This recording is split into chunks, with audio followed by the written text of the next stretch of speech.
SRMPR global ரயில்வேஸின் மகான்களின் மகா தரிசன சுற்றுலா. முன்பதிவுக்கு அழையுங்கள் 8008000800. தேர்தல் ஆணையம் நியாயமாகவும் சரியான முறையிலும் நடந்து கொண்டிருந்தால் இண்டி கூட்டணி கூடுதலாக 100 இடங்களை பெற்றிருக்கும் என மதிமுக MP துரை வைகோ தெரிவித்திருக்கிறார்.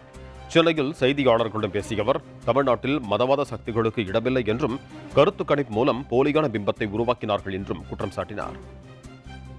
இந்தியா கூட்டணி, திராவிட முன்னேற்ற கழகம், காங்கிரஸ் பேர் இயக்கம், பொது உடைமை இயக்கம், மறுமலர்ச்சி திராவிட முன்னேற்ற கழகம், விடுதலை சிறுத்தைகள் போன்ற இயக்கங்கள் என்றைக்கும் மதவாத சக்திகள் தமிழ்நாட்டில் வேர் ஊனாதவாறு நாங்கள் என்றைக்கும் ஒரு விழிப்புடன் நாங்கள் இயங்குவோம்.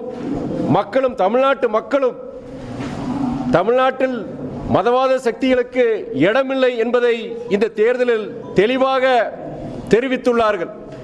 நடுநிலைமையோடு தேர்தல் ஆணையம் செயல்பட்டிருந்தால் இனியும் கூடுதலாக ஒரு 100 இடங்கள் நாங்கள் வெற்றி பெற்று, இந்தியா கூட்டணி வெற்றி பெற்று இன்று இந்தியா கூட்டணி ஆட்சியை கைப்பற்றி இருக்கும்.